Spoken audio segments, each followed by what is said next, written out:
आप जैसा कर्म करते हैं आपको फल भी उसी के अनुरूप मिलता है। इसलिए व्यक्ति को अच्छे कर्म करते रहना चाहिए।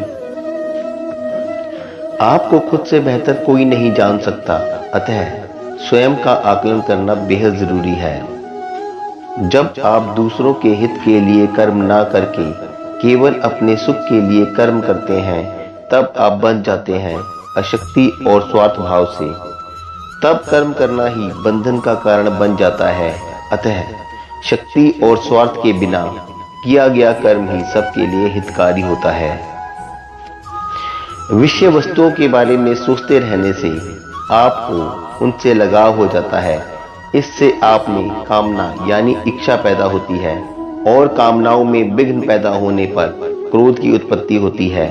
इसलिए कोशिश करें कि विषय वस्तुओं से दूर रहकर कर्म में लीन रहा जाए।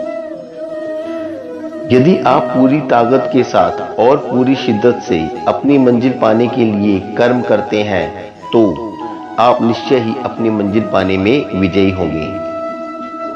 आप अपने मन, अपने शरीर और अपनी वाणी से जो भी कहें या करें वो सब कर्म के समान ही है। यदि कोई सो रहा है तो उसका मन सपने देखने की क्रिया में व्यस्त है। जब आप गहरी नींद में सो जाते हैं तब भी आपका दिल और आपके अंग कार्य कर रहे होते हैं। इन सभी बातों से ये बात स्पष्ट है, आप पूर्णतः कर्महीन कभी नहीं होते। आपकी बुद्धि, आपका मन, आपका शरीर कार्य करने के लिए मजबूर है। यदि आप अपने कर्मों के प्रति उदासीनता दिखाते हैं तो भी कार्मिक प्रतिक्रियाओं से छुटकारा नहीं मिलता है।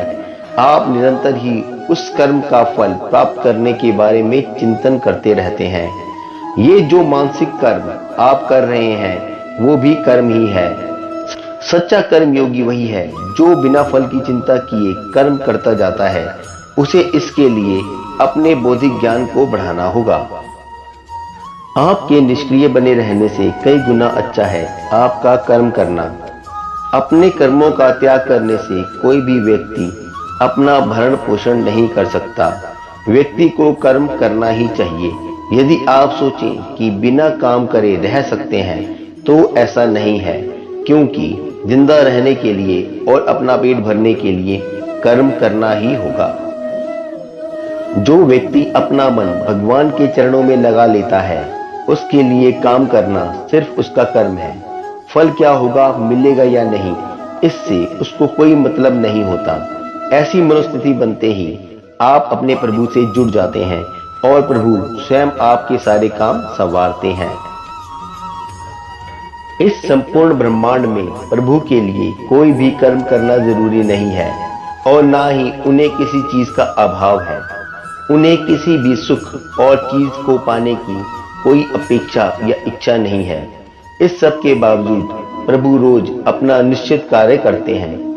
अब आप ही सोचिए, जिस प्रभु के हाथ में संपूर्ण ब्रह्मांड हो फिर भी वो कर्म करते हैं, सर्वशक्तिमान होकर भी वो कार्य कर रहे हैं, तो हम मनुष्य को अपना कर्म जरूर करना चाहिए।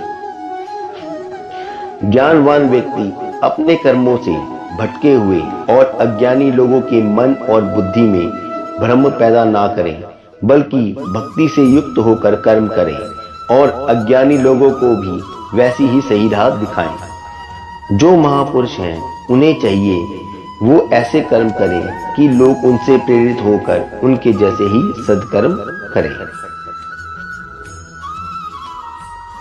Subscribe now and press the bell icon. Never miss an update.